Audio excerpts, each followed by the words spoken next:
मी आश्रम म्हणत नाही, हे माझं घरच आहे. शिवाय गोव्यात विमानानं नेलं, पुन्हा ती गोवा. तुम्ही विमानात बसला होता? हो, ती म्हातारी आणि मी ती पलीकडली. कमी नाहीच हो, ह्यातलं एक टाइम घरात मिळत नव्हतं. ती पण ठसकं मारून हिसकं मारून ते सण झालं नाही म्हणून मी घर सोडलं, बाकी काय नाही. अहो, हिथनं खानापूर ऐकता आमच्या जाव्यानं घर घेऊन बांधले, इचलकरंजी सोडत. तिथं दोघंजणी पाखरागत हुडकत माझं घर आले आणि मोकळे आले नाही. ती आईबाप खायला घेऊन येते तसं एवढी केळाची फणी किलोभर सफरचंद घेऊन आली होती. माझ्या डोळ्यातनं जाणार नाही ही माया कधी बी झाली तर. मी मिली मरस्तवर तर मी दुनियेत गेली, ते 2 माणसांना विसरणार नाही बघा.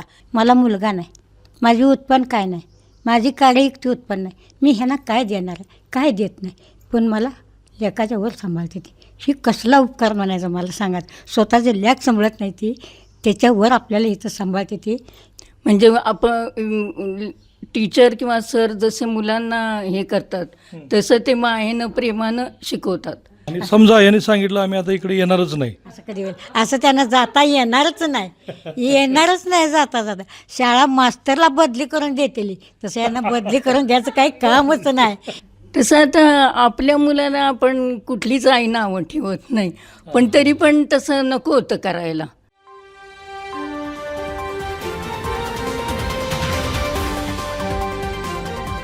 खानापूर तालुक्यातील पहिले ॲडव्हान्स्ड रूट कॅनॉल ट्रीटमेंट व कृत्रिम दंतरोपण म्हणजेच डेंटल इम्प्लांट सेंटर आता विट्यात सुरू झाले.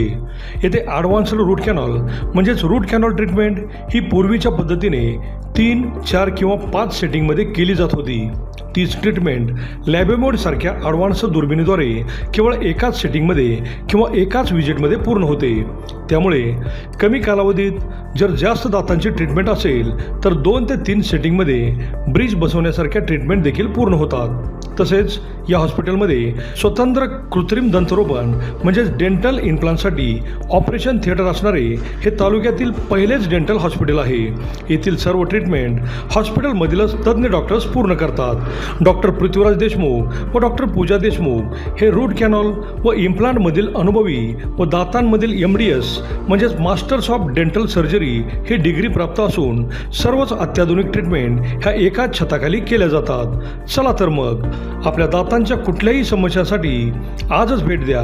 आमचा पत्ता डॉक्टर देशमुख सुपर स्पेशालिटी दातांचा दवाखाना व रूट कॅनॉल स्पेशालिटी सेंटर, दृष्टी हॉस्पिटल शेजारी, यशवंत नगर, विटा. नमस्कार, प्राईम न्यूजमध्ये आपल्या सर्वांचं स्वागत. आज आपण आलो आहे मोही येथील जलहरी शबनाक वृद्धाश्रम मोही या ठिकाणी. 2019 साली ज्यावेळी आपण आलो होतो त्यावेळा याच दोघांनी इथं या वृद्धाश्रमाची सुरुवात केली होती. अक्षरशः एके वेळचं किराणाचं साहित्य त्यावेळा त्यांना मिळत नव्हतं. जे काही वृद्ध त्यांच्याकडे होते निराधार, रस्त्यावर सोडलेले, कोणी हाकलून दिलेले किंवा बेवारस असे हे वृद्ध इथं यांच्याकडं या वृद्धाश्रमामध्ये होते. त्यावेळा अक्षरशः त्यांना उद्याच्या जेवणाचं काय अशी परिस्थिती असतानाही त्यांनी त्या संकटाला तोंड देत आज इथंपर्यंत मजल मारले म्हणण्यापेक्षा ही तशी खूप वाईट गोष्ट आहे. कारण माणूस जीवन जगत असताना त्याला वृद्धत्व येतंच. प्रत्येकाला कधी ना कधी त्या जीवनचक्रातून जावंच लागत असतं.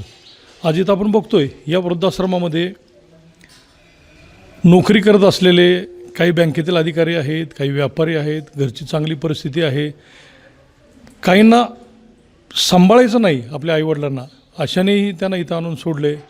म्हणजे अक्षरशः आम्ही त्यांच्याशी बोलत असताना असे अगदी म्हणजे मन भरून आलं होतं की माणसाचा आयुष्याचा शेवट बघा कसा आहे. कारण या वयामध्ये ना माणूस कुठला व्यवसाय करू शकतो, ना कुठलं काम करू शकतो, त्याच्यामध्ये तेवढी शारीरिक क्षमता राहिलेली नसते, तेवढी शरीराची ताकद राहिलेली नसते. अशा वेळेला जर घरच्यांनी त्यांना सोडून दिलं तर आज प्रत्येकानं आपल्यावरून विचार करा, आपण दिवसामध्ये असं किती काम करतो आहे. तसंच या वृद्धांचं आहे की अक्षरशः निराधार 2-2, 3-3 दिवस बस स्थानकावरती, सार्वजनिक ठिकाणी, रस्त्यावर, गटारीच्या ठिकाणी पडलेले वृद्ध या दोघांनी तिथून घेऊन या वृद्धाश्रमामध्ये येऊन त्यांची आज ही काळजी घेत आहेत. आज आपण आपल्या मुलांच्याकडे बघितलं तर आपली मुलं आपल्याकडे लक्ष द्यायला त्यांना वेळ नसतो आहे. अशा वेळेला या दोघांनी 2019 सालापासून आतापर्यंत जवळजवळ 50 इथं 50 असतील. 2017पासून 50 वृद्ध आहेत. मी ज्यावेळी त्यावेळी 2019ला आलो होतो त्यावेळेला जे काही वृद्ध होते त्याच्यातील मला काही थोडेच दिसत आहेत. म्हणजे इथं त्यांचं निधन झालं ते तसे नशिबवान समजले पाहिजेत, कारण या ठिकाणी या दोघांनी त्यांची अगदी घरच्यासारखी सेवा केली, त्यांना सांभाळलं, त्यांचं अगदी सगळं. यांचं दोघांचं वैशिष्ट्य आपण बघतोय सोशल मीडियाच्या माध्यमातून. आईवडिलांना जसं आपण घेऊन जातो तसं ते वेगवेगळ्या ठिकाणी, ऐतिहासिक ठिकाणं असू दे, त्यानंतर अजून कुठले ठिकाणं, यात्रा जत्रा देव, सगळं काही केलं यांनी. आणि त्यामुळंच इथं आलेला हा प्रत्येकजण नशीबवान म्हणावं लागेल. परंतु वाईट एवढं वाटतं, याची दुसरी बाजू खूप भयानक आहे. कारण या समाजातील इथं आम्ही आता बघितलेत वृद्ध खरोखर चांगल्या घरातले आहेत. हेच वाईट वाटतं. त्यांच्याजवळ सगळं काही आहे, पैसा आहे, हे फक्त त्यांचं इच्छाशक्ती नाही की मला यांना सांभाळायचं नाही.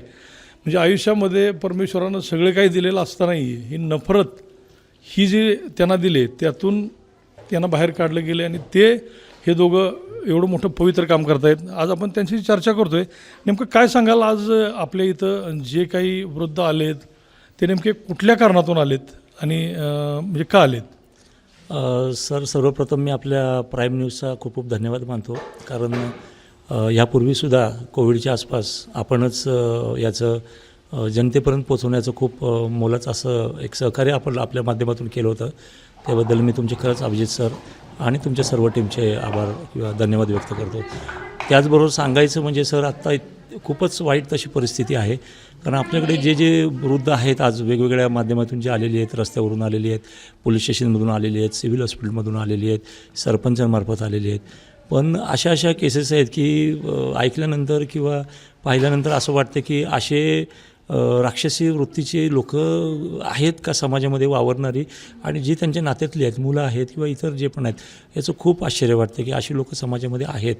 कारण की आता आज सकाळीच एक केस आलेली की त्या आजीचे 5 लाख रुपये FDचे वगैरे सगळे 2 मुलांनी काढून घेतलेले आहे. बरं, पैसे काढले ते काढलेच, पण त्या आजीला चटके दिलेले आहेत जमीन नावावर करून दे म्हणून. पुन्हा अजून त्या आजीचे दोन्ही हात पाय बांधून तिला इतकं मारलं की पाय वगैरे सुजलेला आहे. त्या आजीला दाखल करण्यासाठी त्याचे दूरचे कोणीतरी नातेवाईक आले होते. म्हणजे पैशाचा तर विषय हा आहेच, पण माझं म्हणणं काय आहे की ठीक आहे, ह्या आर्थिक ह्या वेगळ्या गोष्टी आहेत, पण किमान त्या ज्या व्यक्तीला, जी आजी आहे, आई वडील जे कोण आहेत, किमान त्यांना मारू तरी नका तुम्ही. तुमच्याकडून होत नसेल तर किमान असल्या प्रकल्पामध्ये या आश्रमात तुम्ही आणून सोडा. तिथे आम्ही त्यांची काळजी तुमच्यासारख्यांच्या माध्यमातून घ्यायला सशक्त आहोत किंवा समर्थ आहोत, पण किमान त्यांना तुम्ही मारू नका. ते तुमच्या आईवडिलांच्या जागेवर आहेत. तर अशांची म्हणजे खूपच वाईट आणि दयनीय अवस्था आहे सर आजच्या तारखेला. आणि दुसरं असं आम्हाला एक जाणवतं की ते नातेवाईक इथं आल्यानंतर सोडून जातात, ते नंतर बघायला सुद्धा येत नाहीत. इतके काही असे निष्ठुर आहेत. त्याबद्दल काय अनुभव आला आहे, काय सांगाल? नाही सर, असं बोलू नये ॲक्च्युली, पण जसा कचरा असतो म्हणजे समाजामधला जो टाकून दिलेला कचरा असतो, असं टाकून दिल्यासारख्या गोष्टी आहेत बऱ्यापैकी. त्यांना कोणी वालीच नाही आहे. आम्ही बऱ्याच वेळेला काही फोन करतो किंवा मेडिकल काय कारणाने किंवा ॲडमिट करायचं असेल तर वगैरे, तर अशाही परिस्थितीमध्ये त्यांचे कोणी तसे सहकार्य करत नाहीत. ते सर्व बऱ्यापैकी बघावं लागतं त्यांचं. त्याच्यामुळे सोडून दिल्यानंतर फार म्हणजे एखाद दुसरी केस असेल रेर अशी ज्यांना थोडंसं वाटते, आणि स्पेशली मी म्हणेन मुलींचं, मी म्हणेन मुली थोड्याशा असतात. पण जर खरंच मुलांबद्दल मला वाईट वाटतं, बोलू नये, मी सुद्धा एक पुरुष आहे, पण बोलणं ते चुकीचं आहे. पण आहे सर तशी परिस्थिती, नाही तितकं बघत. आपण बघतो की समाजामध्ये आज एक अशी भावना म्हणजे अशी चाललेली आहे की मुलगा पाहिजे, मुलगी नको. परंतु इथं आल्यानंतरचा अनुभव वेगळाच आहे. जास्त करून मुलांनीच आपल्या आईवडिलांना हाकलून दिले आणि मुलींना परिस्थिती नसताना त्यांना इथं ठेवावं लागले, परंतु त्या इथं आल्यानंतरसुद्धा त्यांची येऊन काळजी घेत आहेत. म्हणजे हा फरक लक्षात येईल तुमच्या, कारण मुलगाच पाहिजे हा जो आपला समाजामध्ये एक अट्टास आहे, त्याचा परिणाम पुढचा काय असतो ते इथं आपल्याला पाहायला मिळते. प्रतिभाताई, नेमकं काय सांगाल? 2017पासून तुम्ही या वृद्धाश्रमामध्ये अगदी अविरतपणे अनेकांनी नावाजलं, अनेकांनी पुरस्कार दिले, अनेकांनी तुम्हाला शाबासकी दिली, परंतु हे सातत्य नेमकं काय सांगाल यात? सातत्य म्हणायला जर गेलं तर रोज आपल्याला कुठूनही मोटिवेशन नाही मिळत. जर निश्चय असेल, ध्येय असेल, आपण जसं बोलतो की प्रेरणा ही अंतर्गत पाहिजे, सेल्फ मोटिवेशन पाहिजे. मला जेव्हा मी MSW पूर्ण केलं पोस्ट ग्रॅज्युएशन त्यावेळेस ते ध्येय होतं की काहीतरी करायचं आहे. पण आता जर माझ्यामधली ती संवेदनशीलता प्रकल्पामुळे जागृत झाली आणि मी ज्यांना सरांना गुरुच मानते त्यांच्या माध्यमातून ती प्रेरणा जागृत होण्याचं काम झालं. पण मी आता रोज डेली यांच्यासोबत राहते तर मला असं वाटतं की हा प्रकल्प म्हणजेच ते माझं ध्येय आहे आणि मी ते कंटिन्यू जिवंत ठेवण्यासाठी ती रोजची प्रेरणा आहे जी मी कंटिन्यू ठेवते. याच्यामध्ये काय म्हणतो आपण की फार मोठं काय म्हणतो सायन्स विज्ञान नाही आहे की रोज उठून आपल्याला हे करायचं आहे. रोज उठून माणूस शाळेत जातो, रोज उठून कामावर जातो, त्याच पद्धतीने आम्ही रोज उठून या प्रकल्पातच असतो. हे कुटुंबच आहे, त्यामुळे हे सोडून आपण जाऊच शकत नाही कारण ते कुटुंब आहे. यांची एक डिसिप्लिन कशी ठेवली आहे तुम्ही, म्हणजे तुमचा दिनक्रम कसा सुरू होतो आणि संपतो कसा? सकाळी उठल्यापासून काय म्हणतो सकाळी आम्ही गाणी लावतो, म्हणजे प्रार्थना, भावगीते असतात, भक्तिगीते असतात. मग ती 1 तासभर चालू असतात. त्या टाईममध्ये सगळे उठतात 6 वाजता. मग 6 नंतर मग चहा होतो. चहा झाल्यानंतर चहा बिस्किट खाल्ल्यानंतर मग कोणी आंघोळ करतं वगैरे. त्यानंतर सकाळच्या सेशनमध्ये एक मॉर्निंग सेशन असतो. सर घेतात व्यायाम सगळ्यांचा, योगा, ध्यानधारणा, मेडिटेशन असते, बोधकथा सांगितली जाते, त्यामध्ये सामूहिक प्रार्थना असते. मग याचं 9, 9:15 वाजेपर्यंत चालतो सेशन. त्याच्यानंतर मग सगळे नाश्ता करतात सामूहिक पद्धतीने. त्याच्यानंतर मग कोणी आंघोळ करतं, प्रत्येकाची क्लिनिंगची कामं सुरू असतात. त्यानंतर मग दुपारच्या थोड्या जेवणाच्या आधी 12:30च्या दरम्यान अगोदर ते TV बघत असतात सामूहिक पद्धतीनेच ऑब्व्हियसली. आणि त्याच्यानंतर मग जेवण होतं 12:30ला. आणि आता तुम्ही बघताय 12:30 नंतर जेवण झाल्यानंतर सगळे आरामाला जातात रूममध्ये आणि त्यानंतर मग परत 4 वाजेपर्यंत सगळे कोणी झोपतं, कोणी आराम करतं, म्हणजे शांतता असते पूर्ण. कारण जर पेशंट असेल तर त्यालाही आराम मिळावा म्हणून. नंतर 4 नंतर परत आपलं चहा होतो. चहानंतर सायंकाळचा चहा. मग बागेमध्ये गार्डनमध्ये सगळे एकत्रित फिरतात वगैरे. त्यानंतर मग परत ते झाल्यानंतर मग पुन्हा आपली खरा तो एकची धर्म साने गुरुजींची प्रार्थना आहे ती एकत्रित पद्धतीने घेतली जाते 6 वाजता. कोणाचं गोळ्या वाटप असेल काय असेल त्या काळामध्ये होतं. आणि त्यानंतर मग TV बघत असतात संध्याकाळी 8 वाजेपर्यंत. मग आठवड्यातून 2 वेळा पडद्यावरती पिक्चर दाखवला जातो, हॉलमध्ये आहे. आणि त्यानंतर मग सगळे जेवण करून गोळ्या घेऊन कोणीच डायपर असेल काही ते क्लिनिंग होतं आणि मग झोपी जातात संध्याकाळी. बघा, आपण एखाद्या शाळेमध्ये सुद्धा इतकं करेक्ट डिसिप्लिन नसेल अशा पद्धतीचा यांचा हा दिनक्रम सुरू होतो. दुसरं एक मला तुम्हाला विचारायचं आहे की ज्या वेळेला तुम्ही सोशल मीडियावरती तुमचे काही व्हिडिओज येतात की ह्या सगळ्या वृद्धांना घेऊन तुम्ही एखाद्या पर्यटनस्थळी एखाद्या देवाला जाता, काय भावना असते नेमकी त्यांच्याबरोबर तुमची जाताना? कारण तुम्हालाही तितकंच आनंदी बघतोय आम्ही. नाही, असं मला एका शब्दामध्ये सांगता नाही येणार की काय भावना असते. पण जेव्हा आता आपल्याला कसं वाटतं की फ्रेश वाटायला पाहिजे, थोडासा ब्रेक मिळायला पाहिजे असं वाटतं, मग आपण कुठेतरी सुट्टी काढून फिरायला जातो. तशाच पद्धतीने ह्यांनाही थोडासा रोजच्या शेड्यूलमधून ब्रेक मिळावा. त्यांनाही वाटत असतं कुठेतरी फिरायला जावं. मग कोणाला चालायला येत नाही, कोणाला नीट दिसत नाही, तरीही मग त्यांना सगळ्यांना एकत्रित घेऊन असं वाटतं की कारण ते खूप काय त्यांच्यासाठी थोडं कष्टदायक असतं की बसमध्ये चढायचं, मग 4-5 तास बसायचं, मग उतरायचं. मग अशा पद्धतीने आम्ही त्यांना अशा ठिकाणी घेऊन जातो की जिथे त्यांना कमी चालावं लागेल, कमी चढावं लागेल. मग अशा ठिकाणी त्यांना घेऊन जातो. मग तो त्यांच्यासाठी ब्रेक असतो, ती सहल असते त्यांच्यासाठी. आणि त्यांचा हा आनंद त्यांच्या चेहऱ्यावरती दिसतो. रिटर्न आल्यानंतर आम्हाला नाही सांगत, पण ते त्यांच्यामध्ये बोलत असतात की काय भारी झालं, काय वाटलं होतं. मग 1 दिवस नेलेली सहल ही त्यांच्यासाठी 15 दिवस चर्चेचं टॉपिक असते ती. येस. बघा, तुम्ही तुमच्या आईवडिलांना कधी फिरायला नेलं हेही आठवा, परंतु इथं या वृद्धाश्रमामध्ये त्यांच्या या आयुष्याच्या शेवटच्या वळणावर सुद्धा त्यांना हे क्षण आनंदाचे अनुभवायला मिळत आहेत. आता आपण राजेश गडकरी सरांना विचारूया की नेमकं आता काय परिस्थिती आहे. आणि कारण इथं काय तुम्हाला कोण पुरस्कार देत नाही, कारण शाळामध्ये जे काही एखादी शाळा असते त्या शाळेला पुरस्कार मिळतो, त्याच्यामागे शासन असतं, प्रशासन असतं. आणि इथं मात्र ही दोघंच सगळं बघत असतात. यांना फक्त शाबासकीची थाप किंवा कोणीतरी नेता येऊन एखादं फक्त आश्वासन देऊन जातो, परंतु खरी गरज त्यांची काय आहे हे आपण जाणून घेऊयात. सर, आत्ताच्या घडीला सांगायचं म्हटलं तर आपल्याकडे कसं होतं आहे, आता थंडीच्या दिवसांमध्ये वगैरे गरम पाण्याची वगैरे व्यवस्था लागते. तर गिझरवरती वगैरे आपण जेव्हा हे करतो तर लाईट बिल वगैरे भरपूर येतं. त्याच्यामुळे सोलारची जी आपली इलेक्ट्रिसिटी आहे किमान 5 ते 7 किलोवॅटची अंदाजाने, तर ती एक अत्यंत महत्त्वाची, म्हणजे जर आपल्याला डोनर असेल तर आजच्याच जरी आपलं झालं तर तितकी ती गरजेची सध्या गोष्ट आहे, कारण दर महिन्याला 10,000 12,000 आपण लाईट बिल भरणं हा जरा थोडासा विषय होतो आहे. त्याचबरोबर आपल्याकडे रोटी बनवण्यासाठी म्हणजे बऱ्याच वेळा हे भरपूर आतमध्ये असल्यामुळे स्टाफचा म्हणा इतर विषय असल्यामुळे आज आपल्याला नाही म्हटलं तरी एक वेळेला 150-150 चपात्या बनवाव्या लागतात. त्याच्यामुळे रोटी मेकरसारखा विषय आहे, ज्याच्यामध्ये कसं की यांच्या सुट्ट्यांमध्ये म्हणजे कामगार त्यावेळेस बऱ्याच आम्हाला बनवावं लागतं. मग बाहेरचं बघून हॉस्पिटलचं बघून इतर गोष्टी बघून थोडंसं ते जरा एक काय म्हणतो ना आपण त्याला इतर थोडं लोडसारखा विषय होतो. मग अशा वेळेस ते रोटी मेकरसारखा विषय तो आपल्याला एक ताशी किमान 500 चपात्या आपल्या होतील असं ऑटोमॅटिक रोटी मेकरसारखा विषय आहे. आणि त्याचबरोबर पुन्हा आपल्याला बांधकामासारखा विषय, कारण आपला हे बेवारस निराधार गरजू बेघर लोकांसाठी निःशुल्क चालत असल्या कारणाने आपल्याकडे बरेच संख्यामधून लोक येतात. मग अशांना ठेवायचं कुठे असा प्रश्न पडतो. आणि एकाच ठिकाणी आपण मनोरुग्ण जागेवरचे असे पण नाही ठेवू शकत, म्हणून मग रूम्स आपण बांधून देण्याचा समजा विषय आहे. तर आपल्याला एक 15x15च्या अशा टॉयलेट बाथरूम अटॅच असलेल्या अशा स्लॅबच्या ज्या खोल्या बांधून देणे, त्याच्यामुळे ह्या आता सध्या महत्त्वाचा विषय. आणि त्याचबरोबर बऱ्याच वेळेला आता कसं तुमच्या माध्यमातून आपल्याकडे कसं होतं की लोकांचा कल अन्नधान्याकडे असतो बऱ्यापैकी थोडासा, पण इतर बरेचसे विषय म्हणजे आता कसं की पगारासारखा विषय, आज आपल्याकडे 4 स्टाफ आहे त्यांचा पगारसारखा विषय, तो दर महिन्याचा विषय. मग आपल्याकडे तसं आर्थिक नियोजन, आमचं दोघांचं म्हणणं पहिल्यापासून हेच आहे की आमच्या हातात तुम्ही पैसे देऊ नका बिलकुल, आमची इच्छाच नाही की आमच्या हातात पैसे द्या. पण तुम्ही जर असे जर एक काय म्हणतो ना त्यांना जर दत्तक घेण्यासारखं जर घेतलं की बाबा एक पगाराचा विषय जर तुम्ही तुमच्याच माध्यमातून पूर्ण केला, एक कामगार तुम्हीच दत्तक घेतला आणि त्याचा पगार तुम्हीच देत आहे, त्यांच्याच अकाउंटला द्या, आम्हाला पण देऊ नका, आमचं स्पष्ट मत आहे ते. मग अशा 4 कामगारांचा जो आर्थिक जो भार आहे हा थोडा खूप अडचणीचा विषय व्हायला लागलेला आहे. कारण आर्थिक नियोजन मग आपल्याला काही करता येत नाही, आणि इथे आर्थिकच लागतं. मग परमनंट स्वरूपाचे डोनर्स किंवा वार्षिक किंवा 2 वर्षाचे असे डोनर्स त्यांनी जर एक जरी कामगाराची सॅलरी उचलली समजा असं, तर तो एक खूप म्हणजे आजच्या घडीला आपल्याला खूप रिलीफ होईल त्याच्यामध्ये.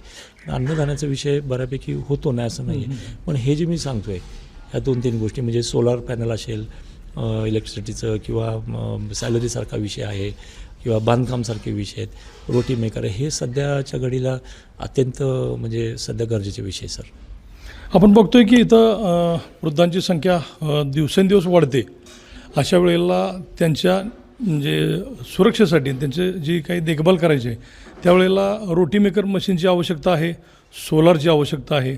आपल्याकडे खूप देणगीदार आहेत, गला व्यावसायिक आहेत. सगळ्या भारतभर विखुरलेल्या गलाई बांधवाला आम्ही प्राईम न्यूजच्या माध्यमातून असं एक आवाहन करतो की त्यांनी आत्ताच या सरांनी सांगितल्याप्रमाणे जेवढा जमेल तेवढा हातभार तुम्ही या वृद्धाश्रमाला लागण्यासाठी स्वतः प्रयत्न करा. तुम्ही इथं येऊन भेटा, त्यांच्याशी चर्चा करा किंवा स्क्रीनवर जो नंबर दिसतोय त्या नंबरवर तुम्ही त्यांच्याशी संपर्क करा. महत्त्वाचं काय, तुम्ही प्रत्येकजण आपला वाढदिवस साजरा करता, कुठल्या तरी हॉटेलमध्ये जाऊन जेवण करता, केक वगैरे काही फटाके असतील, हा सगळा खर्च जर टाळला तुम्ही आणि इथं येऊन प्रत्येक वाढदिवसाला तुम्ही जेवढी जमेल तेवढी रक्कम इथं येऊन जर तुम्ही दान केलीत तरीसुद्धा तुमचा वाढदिवस तर सत्कारणी लागणारच आहे, परंतु या वृद्धाश्रमाला एक ठराविक यांचा स्वतःचा असा फंड उभारता येईल की त्यातून त्यांना इथं जे काही कामगार आहेत त्यांचे महिन्याचा पगारही देता येईल. कारण इथं काय या महाराष्ट्र शासनाकडून कुठलं यांना अनुदान मिळत नाही किंवा काही मिळत नाही. त्यामुळं हे जे काही चाललं आहे हे लोक सहभागातून चाललं आहे. हे दोघं ताकदीनं प्रयत्न करतायत, कष्ट करतायत. त्याला जर तुमचा सपोर्ट जर मिळाला तर आम्ही स्क्रीनवर जो नंबर देतो आहे त्यावरती तुम्ही संपर्क करा, यांच्याशी चर्चा करा आणि तुम्हाला जे जमतं आहे, जेवढी रक्कम जमते ती त्यांच्याशी चर्चा करून इथं प्रत्यक्षात येऊन द्या किंवा तुमच्या माध्यमातून त्यांची चर्चा करून कशी देता येते त्या पद्धतीनं तुम्ही द्या. हेच आम्ही आमच्या प्राईम न्यूजच्या माध्यमातून आवाहन करतो आहे. कारण इथं आलेला प्रत्येक वृद्ध हा तुमचा कोणीतरी लागतो आहे, आपले आईवडीलच आहेत असे समजून जर ती भावना तुम्हाला जर साकार करायची असेल तर इथं येऊन तुम्ही या वृद्धाश्रमात भरभरून मदत करा आणि या वृद्धाश्रमाला एक पाठिंबा देण्याचा प्रयत्न करा. आपण बघतोय या वृद्धाश्रमामध्ये या आजी आहेत. आजी, काय सांगाल नेमकं का आला तिथं तुम्ही? काय नाही, सहज कारणांमुळे आल्या किरकोळ, पण आपलं इथं चांगलं आहे. मी आश्रम म्हणत नाही, हे माझं घरच आहे. चांगलं आहे, काय त्रास नाही. आमचे देवागत सरण दिदी आहे ते, खूप चांगलं आहे, तसं वाईट काहीच नाही. जरी एखाद्या वेळा आम्ही रडलो तर आनंद अश्रू येतं, आम्हाला त्यांचंच वाईट वाटतं, आमचं मन रडतं, पण आम्ही त्यांच्यापाशी लय जोरात रडू शकत नाही. कारण भीती वाटते. भीती म्हणजे आम्ही त्यांचा आदर करतो. कुठं बाकी फाशी मिळणार? तुम्हाला जेवणाचं वगैरे बाकी काय नाही आम्हाला. तर मला वाटतंय त्यांनी 10चा नाश्ता देतात का नाही तो तर बंद करावा. कारण चहा बिस्किट खातोय, आंघोळ केली की व्यायाम तो नाश्ता येतोय. नाश्ता झाला की आता जेवण तुम्ही बघितलं, 2 चपात्या वाढलेल्या संपल्या नाही, एक खाली एक तशी ठेवल्या. आणि लगेच 4 वाजता चहा, लगेच 7 वाजता जेवण. कमी नाहीच हो. ह्यातलं एक टाईम घरात मिळत नव्हतं. ती पण ठसकं मारून हिसकं मारून ते सण झालं नाही म्हणून मी घर सोडलं. बाकी काय नाही.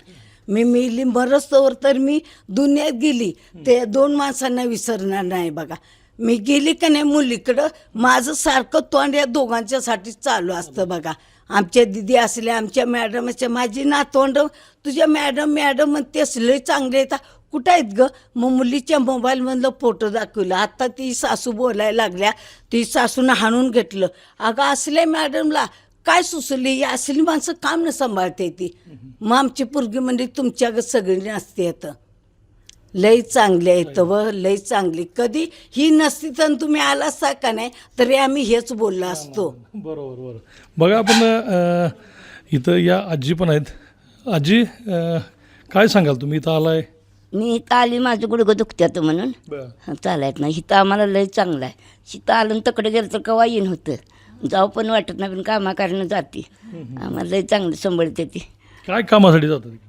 काय तर आपलं बघू ही वाटती, म्हणजे भाव नाही तर बाच यायचं. आपलं त्या कामासाठी सगळे आपलं गाठी बिटी घेऊन पाठवून देते ती न्यायला आल्यावर. केव्हा येईन होतं इकडे मला. बाकी जेवणाचं हे बरं वाटतं? जेवणाचं लय सरत नाही आम्हाला, सोसत नाही सगळं. आम्हाला मागं सर म्हणत नाही ती. लय चांगली सांभाळते ती आम्हाला. तुम्ही 7 वर्ष झाली. 7 वर्ष झालं? 7 वर्ष झाली.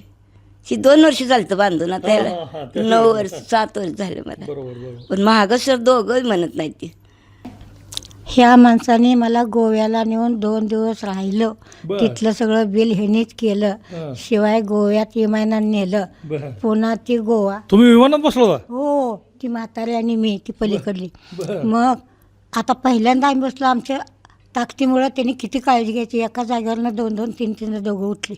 काय वाटतं का? काय नाही म्हणलं, तुम्ही निवांत बसा. आम्हाला तसं वाटलं मी हात करते तुम्हाला. काय वाटलं नाही मला. बसली का उतरलं का तर झालं. एवढं वेगात आलं तिथं. आणि पुण्यातनं उतरल्यावर विमानतळापर्यंत एस टीने येऊन सुद्धा 2 तास लागलं. म्हणजे केवढं पुणे मोठं आहे, भाग्य केवढं म्हणायचं. आणि एवढं बी नाही, समुद्रात नेऊन बोटीत बसून इथनं इटं बी पुरलं नाही. ही एवढा भाग आणि इटं एवढं फिरवलं हो समुद्रातनं आम्हाला. आड्याशी 300-300 रुपये तिकीट झालं त्या बोटीचं आमचं. मग कोण करणार? आई वडील तर करतील का गं बाई. मी पोरगीकडे गेले ते 5-6 महिने 2-4 महिने होते. तर काय करणार ना काय नाही उद्या. पण पाठचा भावसुद्धा येणार नाही बहिणीकडं. आपण इथं आल्या बहिणीची गाठ घ्यावी जाऊ म्हण. अहो हिथनं खानापूर ऐकता आमच्या जाव्यानं घर घेऊन बांधले. इचलकरंजी सोडलं. तिथं दोघंजणी पाखरागत हुडकत माझं घर आले आणि मोकळी आली नाही ती. आईबाप खायला घेऊन येते तसं एवढी केळाची पाणी किलोभर सफरचंद घेऊन आली होती. माझ्या डोळ्यातनं जाणार नाही ही माया कधी बी झाली तर. आहे का माहिती. मस्त मला एक मुलगी म्हणली, अगं का जात्या जाय आता का नाही म्हणलं, मी त्यांच्याकडे जाणार. मला तिचं जी मिळते ती हिथं नाही मिळत. एकदम एकदम एकदम अंगाचा साबण, कपड्याचा साबण, आंघोळीला गरम पाणी, डोक्याला खोबऱ्याचं तेल, खाण्यापिण्याची लया लूट. आणि काय पाहिजे याच्यापेक्षा? काय पाहिजे मला सांगा. आता वय किती आहे तुमचं? आता वय माझ्या लक्षात नाही, काकाने धरलंय. 100 संपलीच मला माझ्या मतानं.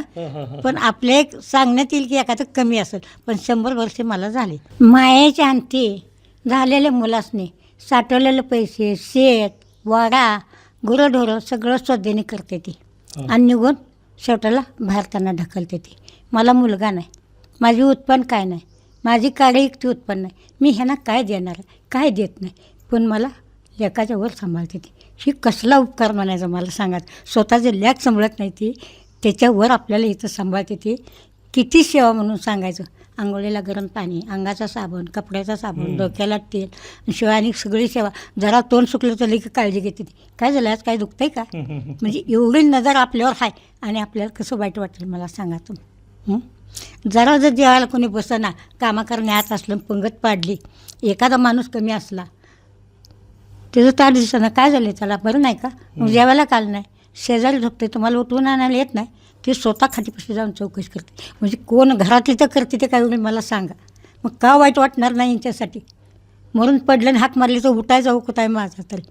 खरंच मी खोटं बोलत. आता ही दोघं जर इथं नसली तर तसं आम्ही 4-8 दिवस खेळतो, त्याचा काही वाद नाही.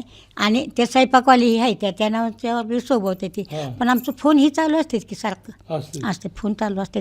मी येणार आहे, मी उद्या येणार आहे, मी आजच्या दिवस नाही. आणि समजा यांनी सांगितलं आम्ही आता इकडे येणारच नाही, असं कधी होईल? असं त्यांना जाता येणारच नाही, येणारच नाही जाता जाता. शाळा मास्तरला बदली करून देतेली, तसं यांना बदली करून द्यायचं काही कामच नाही. हे आम्ही आणि ही आमचं आयुष्य एका जागीच. बघा आता 100 वर्ष वयाच्या या जी विमानात बसून गेलेत या वृद्धाश्रमामध्ये, आता तसं वृद्धाश्रम म्हणू नये असं वाटतंय, परंतु एक नाव आपण दिलं, यांची तीच भावना आहे सगळ्यांची की याला वृद्धाश्रम म्हणू नका, परंतु एक तसं नाव आहे त्यामुळे आपल्याला ते म्हणावं लागतंय. हे कुटुंब म्हणून राहते. आता या आजी पण विट्यातल्याच आहेत, विट्यात ब्राह्मण गल्लीमध्ये. कराडाला शिवाजी हायस्कूलला होते मी सर्व्हिसला. अगोदर कुठे होता तुम्ही? अगोदर मी कराडला शिवाजी हायस्कूलला माझे मास्टर सर्व्हिसला आहे, त्यांच्याबरोबर मी कराडला बरीच वर्ष राहिलेली आहे. नंतर मग मी इकडं विट्याला सर्व्हिस मिळाल्यानंतर आले मग विट्याला. विट्याला रमाबाई रानडे स्कूल आहे ना, तिथं होते. म्हणजे गुळवणी सर आणि मुल्ला डॉक्टर होते तेव्हा मी तिथं होते हायस्कूलला सर्व्हिसला बरीच वर्ष. आता इथं याचं कारण? इथं मी ह्या दीदींची मैत्रीण मला गाठ पडली विट्यात. आणखीन त्या नगरपालिकेत कांबळे म्हणून ते सर्व्हिसला आहेत. तर त्यांना मी सांगितलं की असं असं म्हटलं माझ्या मिस्टरना पुण्याला हार्नी आणखीन प्रोस्टेटच्या ऑपरेशनसाठी जायला लागणार आहे. तर मला सांभाळण्यासारखं म्हणजे सून मुलगा असं, सून पण सर्व्हिस करते ना इचलकरंजीला.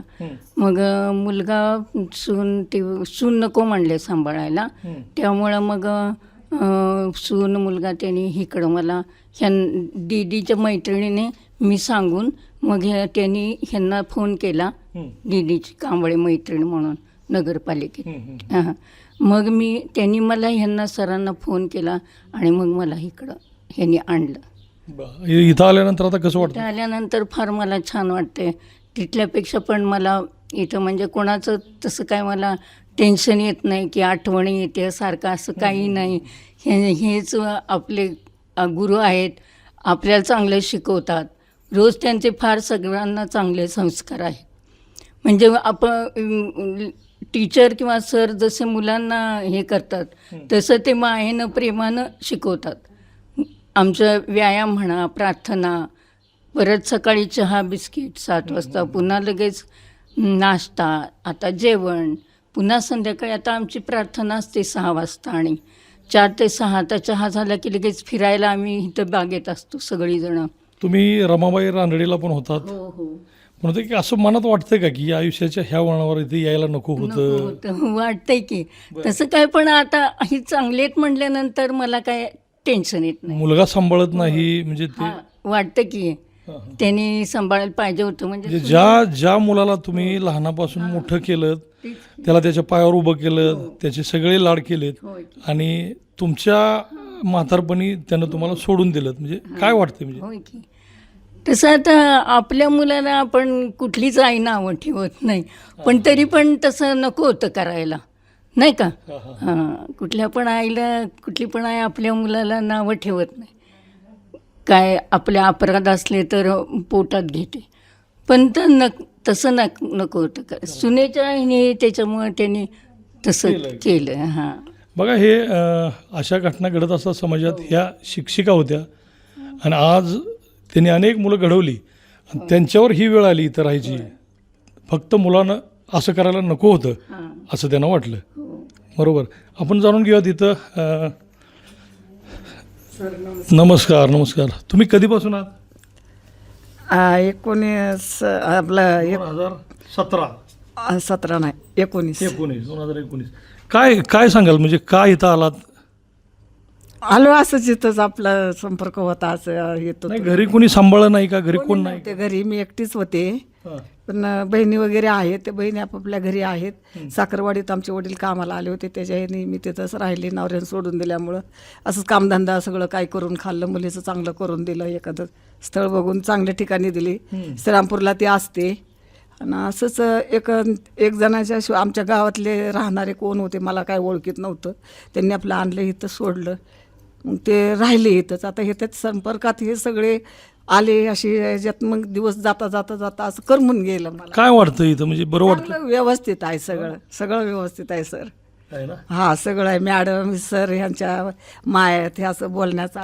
तुम्ही पण बाहेर कुठे फिरायला गेलता? कुठे इथं का? फिरायला ट्रिपमधनं कुठे फिरायला? हा सगळीकडे गेलो, त्यांनीच आम्हाला नेलं, तेच आम्हाला नेतात, आणतात, सोडतात. आणखी काय पाहिजे आपल्याला? सिनेमा इथं, पिक्चर कुठंपर्यंत गेला होता तुम्ही? इथं शिंगणापूरला माझ्या बी गावात नेलं. बरं. साखरवाडीला पण एकदा त्यांच्याबरोबर गेलो असंच. पुन्हा इकडं बाळूमामाला 2 वेळा गेलो. परत इथं जायचं कुठं अशा निघाल्या ट्रिपा की जातात अक्कलकोटला, तिकडं नेलं होतं.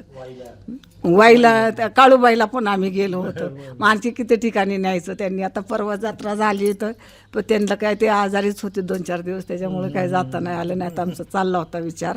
ती यात्रा होती, आता ते नातच आहेत ना, म्हणजे आता ही दोघं जर 1-2 दिवस इथनं कामासाठी बाहेर गेले तर तुम्हाला कसं वाटतंय? आम्हाला म्हणजे सगळं बरंच वाटतं. ते काही असं नाही, इथं नसले तर, इथं जर ते नसले तर मग असं वाटतं की कोणच नाही इथं बघायला. मग असं बघायचं, इकडे तिकडे लक्ष द्यायचं, काय करायचं. पण असं नाही वाटत की ते गेले तर आता काय करा. आपलं जे रोजचा जे नित्य नियमाचं काय आहे ते आम्ही करतच राहतो सगळं. तसं काय वाटत नाही की त्यांनी बाहेर जावं. बघा आज या सगळ्या वृद्धांची अवस्था कशी आहे बघा. अगदी समाधानी, आनंदी आहेत.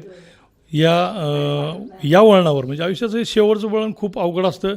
कधी कुणावर ही वेळ येईल हे सांगता येत नाही. इथं अशी अनेक चांगल्या घरातली वृद्ध लोक आहेत आणि यांना सांभाळण्याचं काम करतायत. म्हणून आम्ही आमच्या माध्यमातून सांगतो आहे की जो स्क्रीनवर नंबर दिसतो आहे त्यावर तुम्ही संपर्क करा आणि तुम्हाला जेवढी जशी पाहिजे तशी मदत तुम्ही त्यांच्याशी चर्चा करून करा. तर दुसरी एक गोष्ट ही सांगायची वाटते की आपले आमदार सुहासभाई बाबर असतील, वैभवदादा पाटील असतील, हे सगळे मोठे नेते आहेत. यांनी सुद्धा इथं भेट दिलेली आहे. त्यांच्या लक्षात आलं पाहिजे होतं की आपण इथं येताना रस्ता नाही आहे. 2017 सालापासून इथं वृद्धाश्रमापर्यंत येईपर्यंत रस्त्याचं काम होणं खूप गरजेचं आहे. आज आपण बघतो की अनेक ठिकाणी डबल रस्ता होतो आहे. तोच रस्ता उकरून परत दुसरा रस्ता करायचा चालू आहे. असं असताना या मंदिराकडे येताना मात्र रस्ता नाही. त्यामुळं कुठल्याही योजनेत बसवा, परंतु हा रस्ता तेवढा तयार करून द्या, अशी सगळ्यांची इथं भावना आहे. आणि तो जर रस्ता या राजकीय नेत्यांनी करून दिला तर मात्र खरंच ते एक मोठं सार्थक काम होणार आहे असं म्हणायला चुकीचं वाटत नाही. अभिजित शिंदे, प्राईम न्यूज, विटा.